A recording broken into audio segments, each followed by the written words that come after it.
ឲ្យអូនឈឺឲ្យអូនយំឲ្យអូនខឹងមួម៉ៅដូចលៀកខាងក្រៅរឿងរ៉ាវដដែលសន្យាហើយនៅតែខូចអូនសុំចប់អូនសុំបែកជាមួយបងរហូតតែបងនេះឈួតបងមានអំនួតថាអូនមិនអាចអត់បងទេអីលើកបែកមានទើបដឹងថាស្ដាយខ្លោចខ្លាំងណាស់ស្នេហ៍ចង់បកក្រោយកែប្រែក៏ហួពេលទៅហើយប្រាប់ពាក្យចុងក្រោយថាបងខំ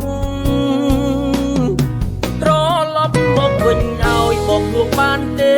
សុំទោពីមេបងកំពុងតែនឹកអូននឹកសំលេងឆ្លុះនឹកសំលេងទុនភ្លុនធ្លាប់លឺពីមុនពេលនេះបាត់អូនទៅណាឆាតទូរស័ព្ទបងអីលើលេចមានឈ្មោះអូនពេលនេះស្គាល់សូនមានអ្នកងមរើឆ្លោះគ្នាអូនខឹងបងខ្លាំងជាងទៅទាំងមិនបានលី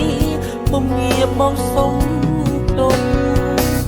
ឲ្យអូនឈឺឲ្យអូនយំឲ្យអូនខឹងមួម៉ៅដូចលៀកខាងក្រៅរឿងរ៉ាវដដែលសន្យាហើយនៅតែខូចអូនសុំចប់អូនសុំបែកជាមួយបងរហូតតែបងនេះឈួតបងមានអំនួតថាអូនមិនអាចអត់បងទេអីលើបែកមានទើបដឹងថាស្ដាយខ្លោចខ្លាំងណាស់ស្នេហ៍ចង់បកក្រោយកែប្រែក៏ហួពេលទៅហើ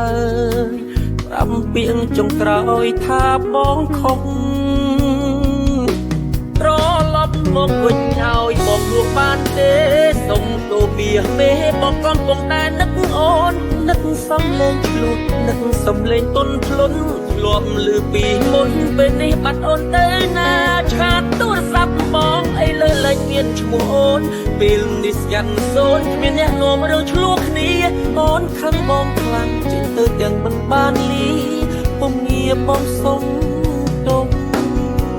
ឲ្យអូនឈឺឲ្យអូនយំឲ្យអូនខឹងមួម៉ៅដូចលៀកខាងក្រៅរឿងរ៉ាវដដែលសន្យាហើយនៅតែខូចអូនសុំចប់អូនសុំបែកជាមួយបងរហូតតែបងនេះឈួតបងមានអំនួតថាអូនមិនអាចអត់បងទេអីនៅបែកមានទើបដឹងថាស្ដាយខ្លោចខ្លាំងណាស់ស្នេហ៍ចង់បកក្រោយកែប្រែក៏ហួពេលទៅហើយប្រាប់ពាក្យចុងក្រោយថាបងខំមកវិញឲ្យបងលួងបានទេសុំទោពីមេបងកំពុងតែនឹកអូននឹកសំលេងឆ្លុះនឹកសំលេងទុនភ្លុនធ្លាប់លឺពីមុនពេលនេះបាត់អូនទៅណាឆាតទូរស័ព្ទបងអីលើលេចមានឈ្មោះអូនពេលនេះស្គាល់សូនមានអ្នកងមរើឆ្លោះគ្នាអូនខឹងបងខ្លាំងទៅទាំងមិនបានលីពុំងារបងសុំទុំ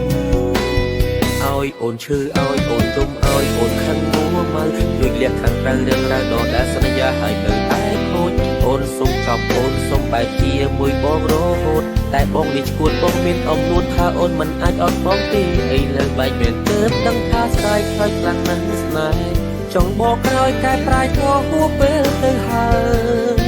ប្រាប់ពាក្យចុងក្រោយថាបងខំត្រឡប់មកវិញឲ្យបងលួងបានទេសុំទោពីមេបងកំពុងតែនឹកអូននឹកសំលេងឆ្លុះនឹកសំលេងទុនភ្លុនធ្លាប់លឺពីមុនពេលនេះបាត់អូនទៅណាឆាតទូរស័ព្ទបងអីលើលេចមានឈ្មោះអូនពេលនេះស្គាល់សូនគ្មានអ្នកងមរើឆ្លោះគ្នាអូនខឹងបងខ្លាំងចេញទៅទាំងមិនបានលីពុំងារបងសុំទុំ